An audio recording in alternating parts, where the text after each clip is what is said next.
앞서 광고 때 잠깐 보여드렸었는데 여기 계란이 있습니다. 이건 그냥 계란이 아니라 부활 계란입니다. 그래서 이 부활절에 나누는 계란인데 겉으로 봐서는 이 계란이 죽은 것 같죠. 그런데 유정란 보게 되면 그 안에 생명이 있습니다.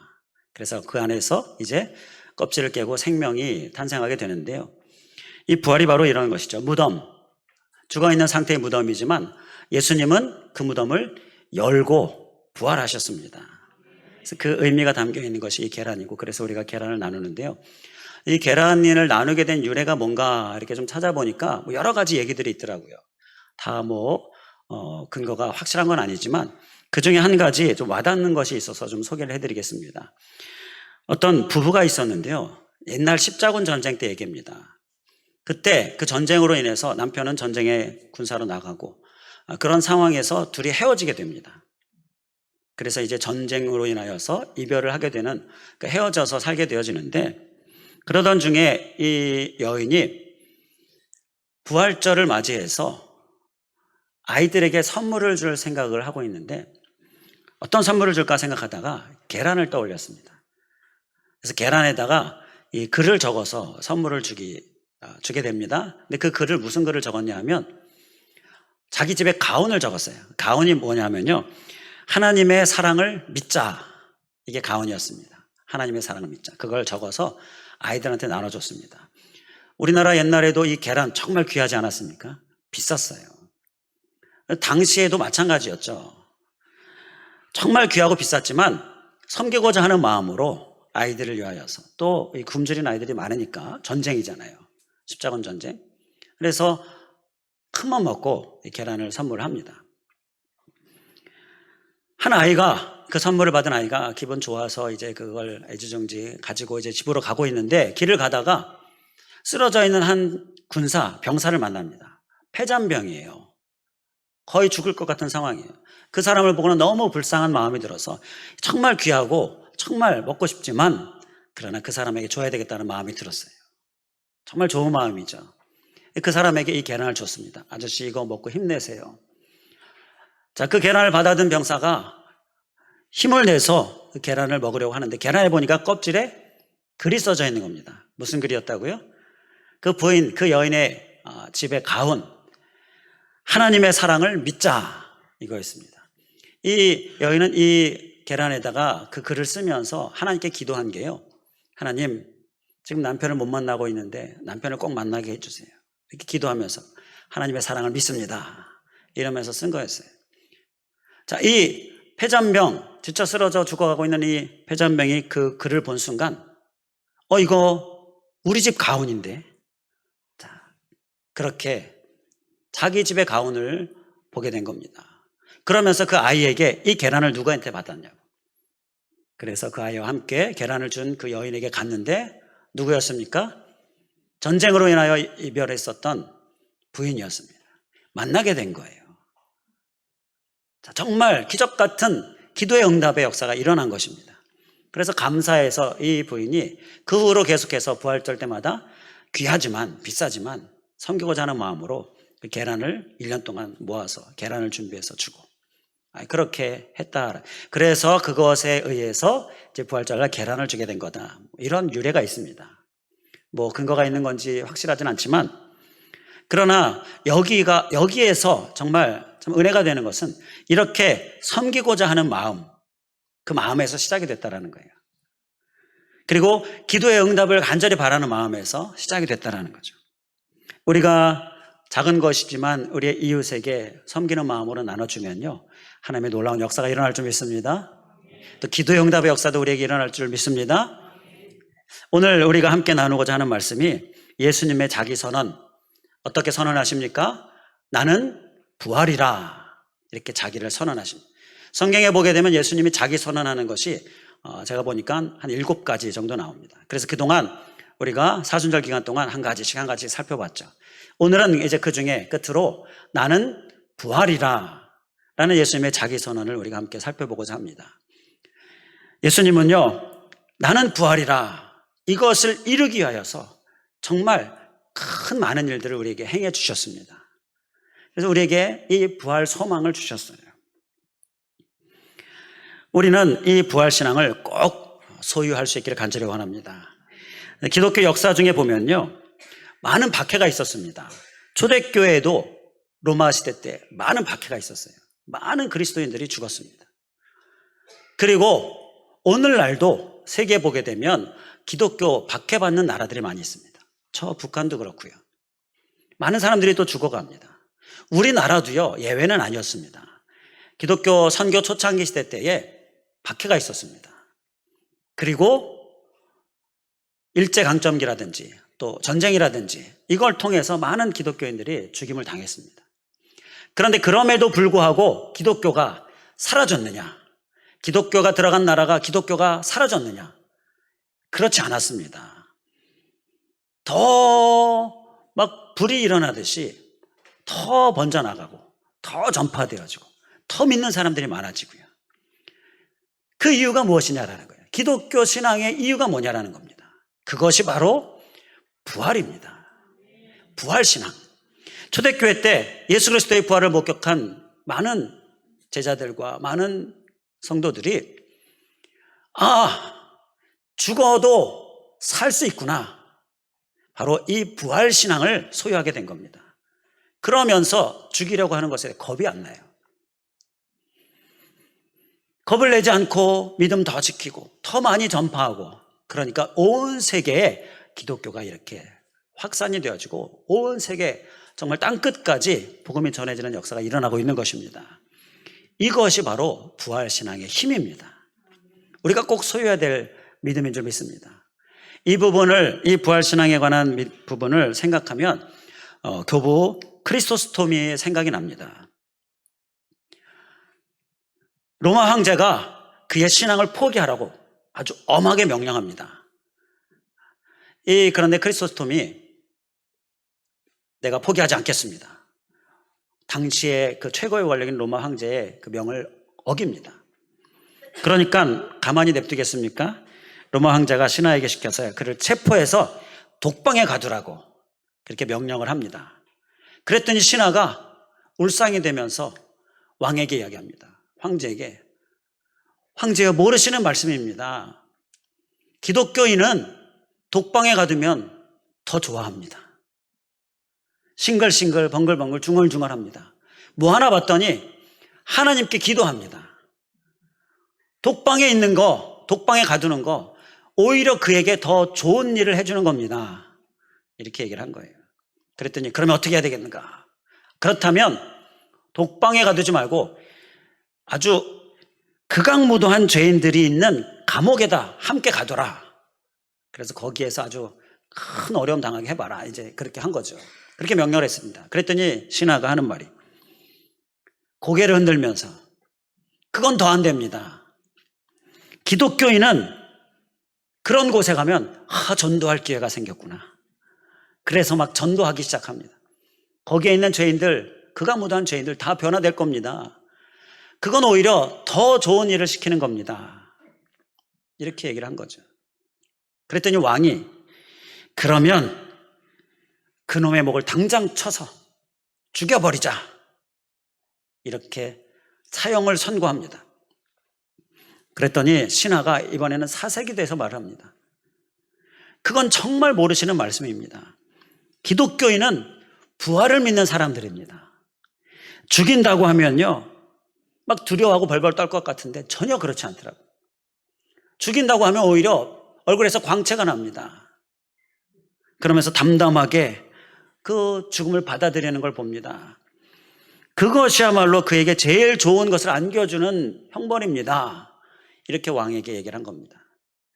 그랬더니 왕이 고함을 질러댑니다.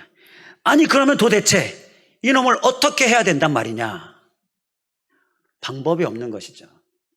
이것이 바로 부활신앙이었다는 거예요.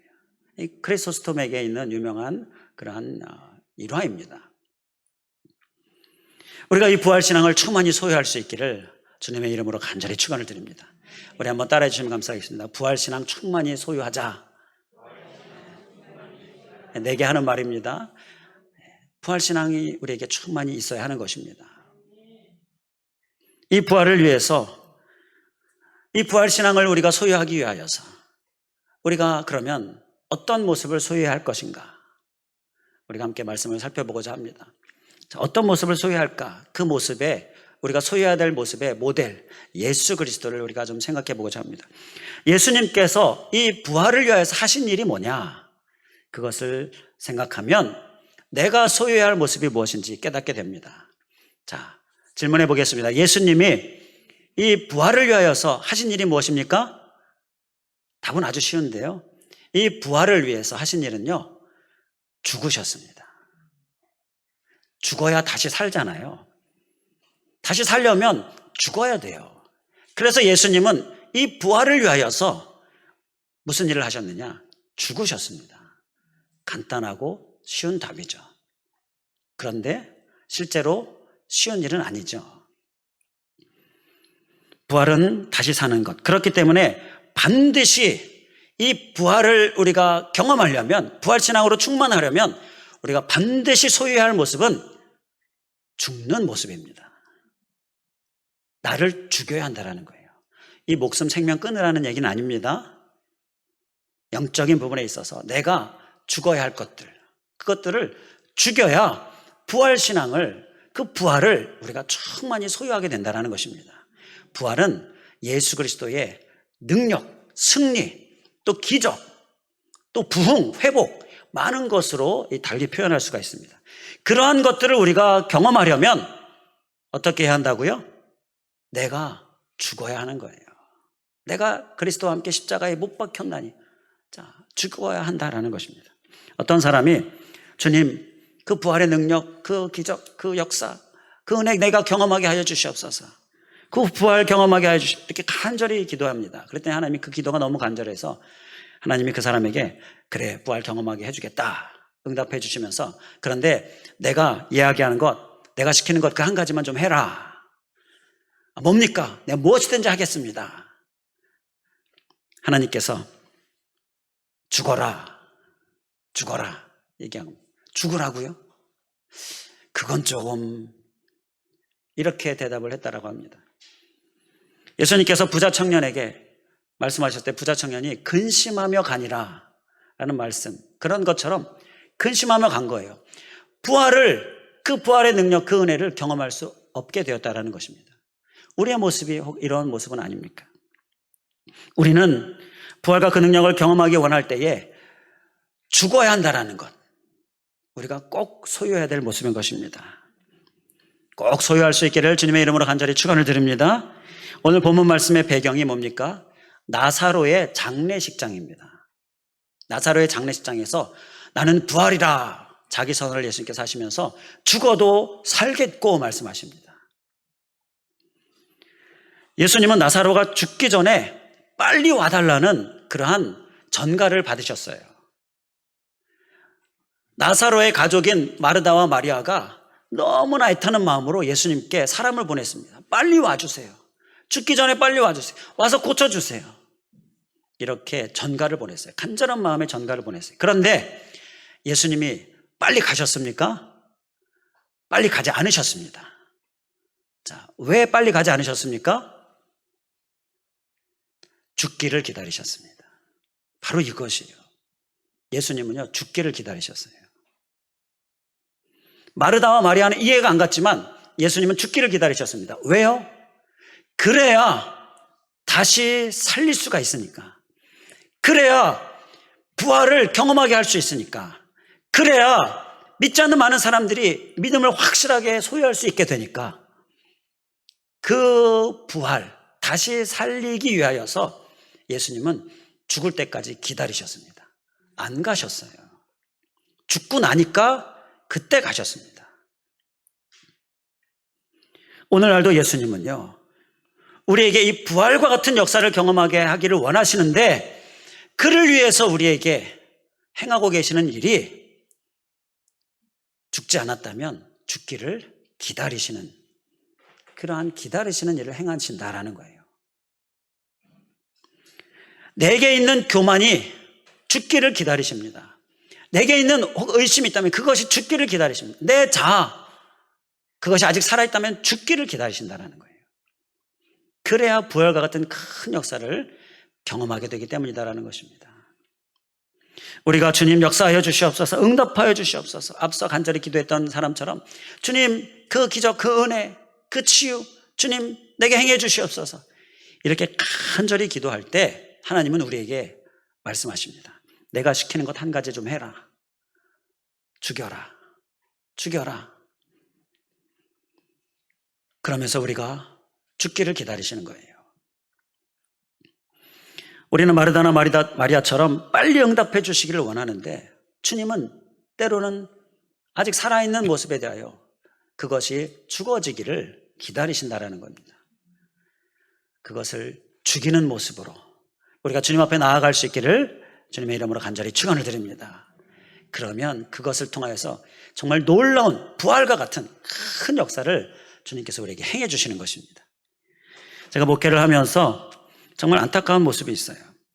백날 부활을 경험하게 해달라, 백날 응답해달라, 아무리 그렇게 기도해도요 죽지 않으니까 그것을 절대 경험하지 못하는 거예요. 안타까운 모습들, 목회를 하면서 그런 모습들을 많이 보게 되었는데요. 예전에 사역했었던 교회에서 큰 분란이 있었습니다. 그 분란의 이유가요, 이 높아지려고 하는 마음 때문이었습니다. 뭐 여러 가지 얘기를 하지만, 여러 가지 핑계를 대지만 높아지려고 하는 마음, 그것에 넘어가 버린 거예요. 이제 새로 임직을 해서 장로님이 세워졌는데 그 장로님 중에 한 분이 담임 목사님의 승용차를 사드렸습니다. 그랬더니 기존의 선배 장로님들이 그 장로님을 불렀습니다. 그러면서 격려하면서 막 높여주고 이래야 되는데 그 사람이 높아지는 거가 이 시기심이 들어서 내가 높아져야 되는데 이러한 시기심 때문에 그 승용차를 사드린 장로님을 막 짓누릅니다. 그러면서 니까짓 게 뭔데 이러면서 찌그러져 있어라, 바로 그런 거죠. 자, 이것이 계기가 되어서 이 일이 계기가 되어서 당회가 갈라지기 시작했습니다. 근데 이러한 시기심은요 사실 우리 모두에게 다 있습니다. 이렇게 높아지려고 하는 마음 우리 모두에게 있습니다. 자, 그런데 그것을 이렇게 처리하면 안 되죠. 어두운 영역에 넘어가 버리면 안 되죠. 예수 그리스도 앞에 내어놓고 주님의 도우심을 받고 정말 선하게 처리해야 하는 것이죠. 그런데 그렇지 못했어요. 그래서 이 시기심을 가진 자들이 당회를 둘로 갈라놓았고요. 그리고 그 사람들이 자기 사람을 교인들을 통해서 막 만들어서 교회도 막 둘로 갈라놓게 되고 이러한 분란이 일어나게 되었습니다. 물론 그들은 소수였습니다. 전체 교인의 숫자에 비하면 10%도 안 되는 소수예요. 10명 중에 1명, 100명 중에 10명. 작은 수인데 그런 말이 있지 않습니까? 미꾸라지 한 마리가 흙탕물을 만든다는 것처럼 계속 교회가 시끄러운 거예요. 그러니 교회에 다니던 사람들이 점점 교회를 나가기 시작합니다. 안 나오기 시작합니다. 전도도 안 되고요. 계속 숫자가 줄어들고요. 교회가 점점 약해지는 거예요. 그런데 감사하게도 하나님이 정리하기 시작하셨습니다. 하나님이 기도를 들으시고 정리하기 시작했어요. 마치 모세를 비방했었던 미리암과 아론을 하나님께서 부르셔서 그들을 책망하시고 그들을 징벌하시고 정리하시는 일이 있었잖아요. 그런 것처럼 하나님께서 정리하기 시작하셨어요. 어느 날 갑자기 그 분란을 일으킨 자들이 교회에서 싹 사라졌습니다. 그러자 교회가 막 부흥하기 시작합니다. 하나님의 역사가 막 일어납니다. 하나님의 놀라운 기적 역사들이 일어나고요. 막 은혜 받는 역사들이 일어나고요. 치유 역사들이 일어나고요. 부흥의 역사들이 막 일어난 겁니다. 그때 깨달은 것이요. 죽어야 이렇게 부활과 같은 큰 역사가 일어나는 것이다. 그때까지는 이 큰 역사가 일어나지 못하고 하나님께서 이렇게 정리해 주시고 이렇게 죽는 역사가 일어나고 그 후에 부활이 일어나고 이러한 하나님의 일하심의 어떤 이러한 질서, 이러한 순서들을 깨달을 수가 있었어요. 우리 안에 아직 죽지 않은 것이 있다면 죽여야 됩니다. 그래야 하나님의 역사가 일어나는 것입니다. 죽어야 하나님의 놀라운 기적이 일어나는 것입니다. 내게 있는 것을 죽여야 하나님의 치유 역사도 일어나는 것입니다. 우리의 모습 될 수 있기를 주님의 이름으로 간절히 축원을 드립니다. 이제 또 한 가지, 우리가 이 부활을 충만히 경험하기 위해서 소유해야 될 모습, 역시 예수님에게서 우리가 찾아보고자 하는데요.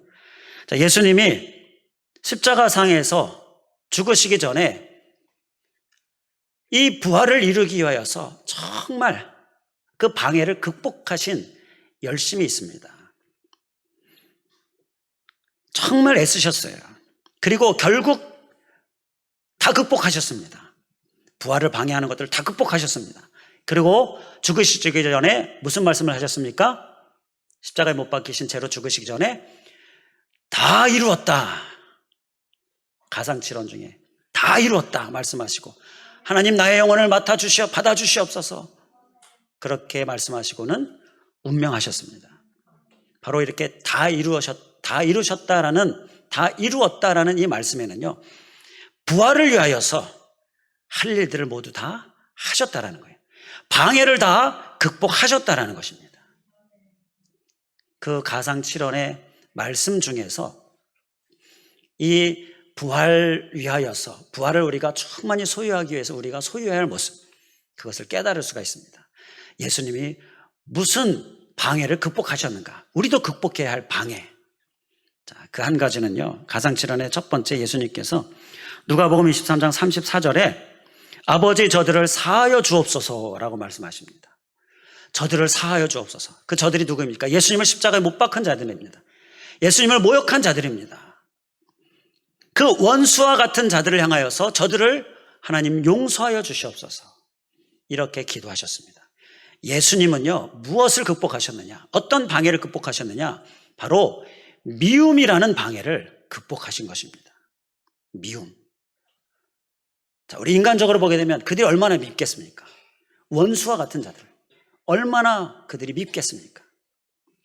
그 미움을 예수님이 극복하신 것입니다. 자, 한번 생각해 보겠습니다. 예수님이 만약에 이 미움을 그냥 가지고 죽으셨다, 그러면 예수님이 부활하셨을까요? 부활하실 수 없으십니다. 이 미움을 그냥 가지고 죽으시면 다 이루었다가 되지 못합니다. 부활을 경험할 수 없게 되는 것이에요. 반드시 죽여야 하는 것이 바로 이 미움인 것입니다. 반드시 극복해야 하는 것, 바로 반드시 극복해야 할 방해가 바로 이 미움인 것입니다. 어두운 영이 미움과 시기를 우리 안에 계속 일으킵니다. 그렇기 때문에 우리는 항상 내 안에 있는 이 어두운 영의 이 방해를 극복하고자 주님 앞에 이 부활신앙을 위하여 우리가 힘써 나아가야 될 줄 믿습니다. 오늘 이 시간 이후로 내 안에 있는 미움, 예수 그리스도의 십자가에 죽이고 못 박는 우리들 될 수 있기를 주님의 이름으로 간절히 축원을 드립니다. 이 미움을 죽이기 위해서요, 이 미움의 공격에 대해서 우리가 좀 알아야 됩니다. 예수님이 십자가를 지시기 전에 예수님을 조롱하고 모욕하는 많은 사람들, 그들 때문에 예수님께서 힘드셨죠.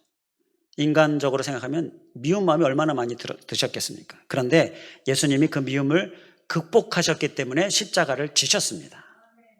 자, 십자가를 졌으니까 이제 끝났겠거니 예수님이 혹 생각하셨을지 몰라요. 이제 십자가를 졌는데 뭐 더 이상 나를 어떻게 하겠느냐. 그런데요, 미움을 정말 애써서 극복하고 이제 십자가를 지셔서 이제 다 끝났겠거니 생각을 했는데 끝이 아니었습니다.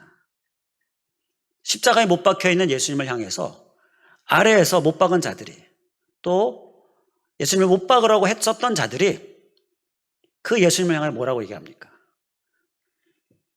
아니, 남은 그렇게 많이 구했는데 정작 너 자신은 구하지 못하느냐, 이렇게 조롱합니다. 그리고 하나님의 아들이라며 그럼 그 능력 행해서 한번 거기서 내려와 봐라, 이렇게 조롱합니다. 이렇게 모욕해요.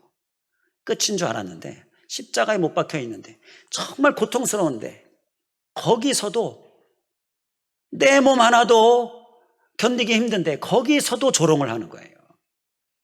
얼마나 예수님이 힘드셨겠습니까? 그 미움이 다시 일어날 만한 그러한 상황이죠. 그런데 예수님이 그 미움을 극복하시잖아요. 미움은요, 사실은요, 끝이 없습니다. 죽였나 싶으면 또 미움이 일어날 만한 상황이 또 생깁니다. 또 유혹이 있습니다. 끝이 없어요. 예수님 십자가에 못 박히실 때까지도 그 못 박히셔 있는 상태에서도 그 고통이 얼마나 심해요. 그런데요, 이 미움이라는 유혹은요, 공격은요, 우리가 정말 힘들 때 더 공격합니다. 우리가 이것을 기억하면서 철저히 우리의 심령을 무장해야 될 줄 믿습니다.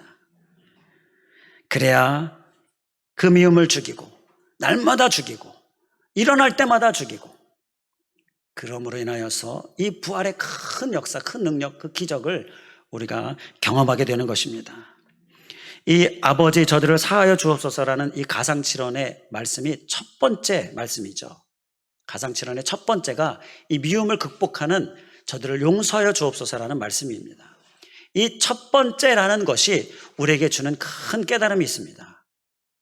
미움을 극복하는 것은요, 우리가 첫 번째로 해야 될 일이다라는 것입니다. 이것이 안 되면 은혜의 길이 진행이 안 됩니다. 진행이 되겠습니까? 은혜가 받아지겠습니까? 이 미움이 극복이 안 됐는데, 이 미움을 죽이지 못했는데 다음 과정이 진행이 안 돼요. 그래서 첫 번째 우리가 해야 될 일이라는 거예요. 이것이 극복이 되지 않으면 축복의 길이 진행이 안 됩니다.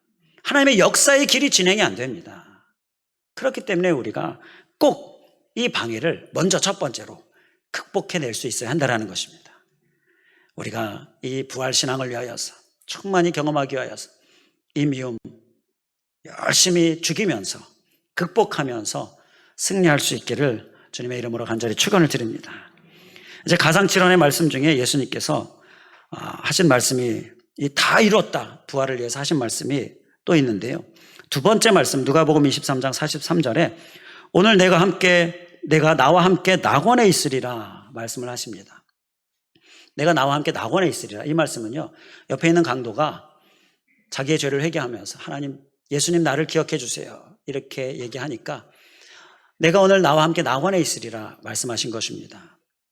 자, 이 낙원이다라고 하는 것, 예수님은요, 그 십자가 고통을 견디실 수 있었는데 견딜 수 있도록 한 것이 무엇이냐? 바로 이 낙원에 대한 생각입니다.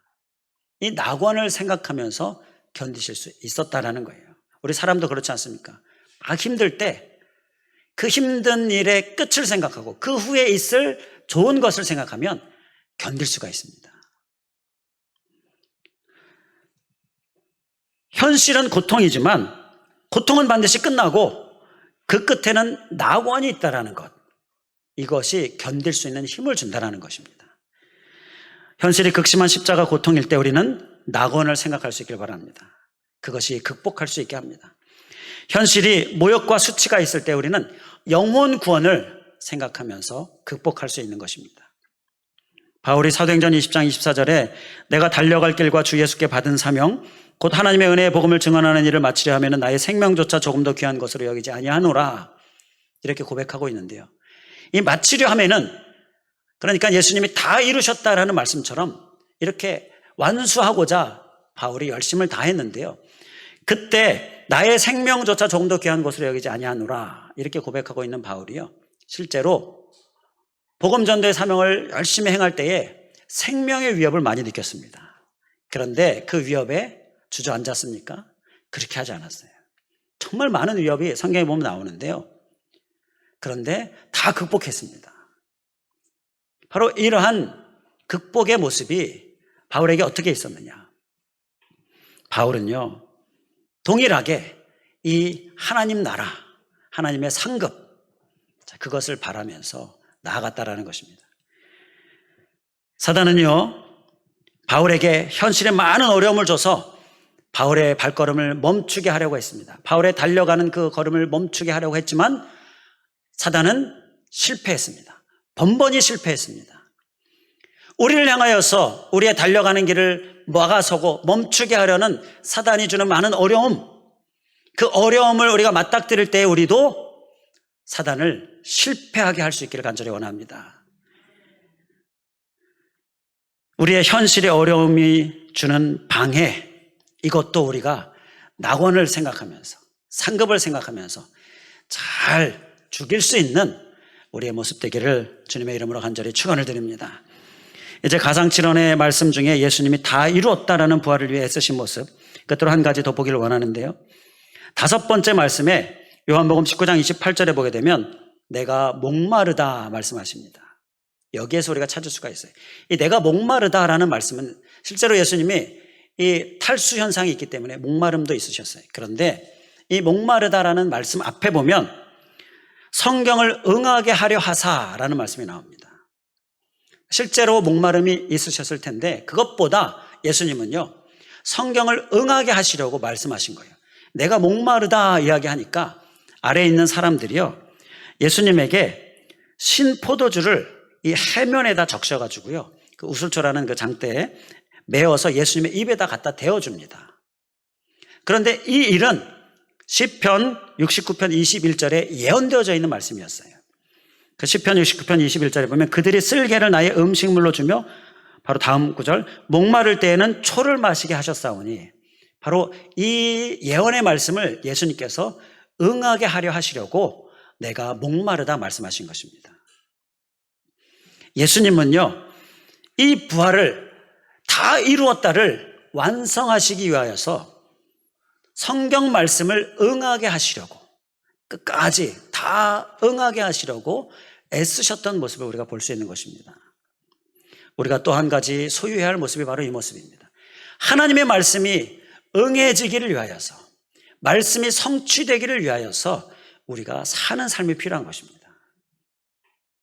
그것이 이 부활의 능력, 그 기적 같은 역사를 경험하기 위해서 우리에게 필요한 모습인 것입니다.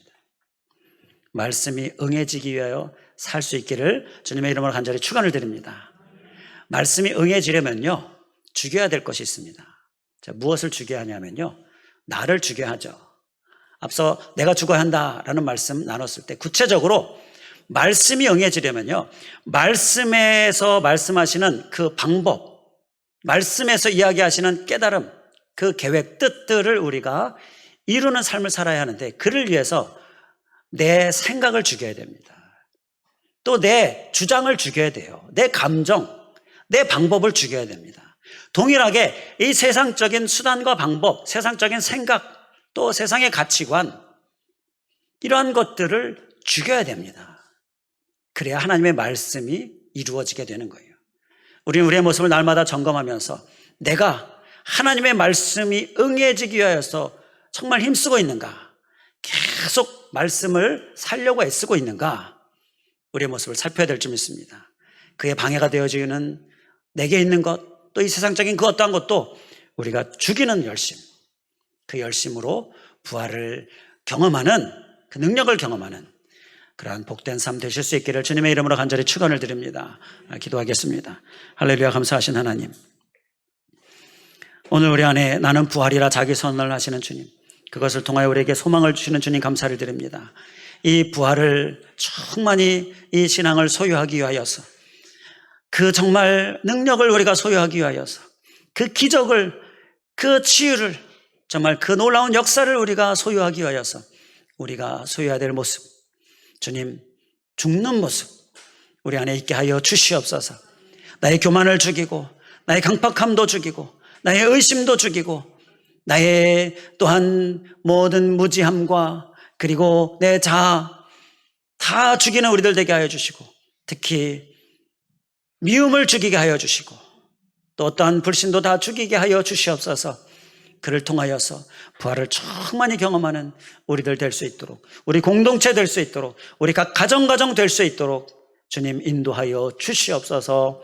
간절히 간구하며 예수 그리스도의 이름으로 기도하옵나이다. 아멘.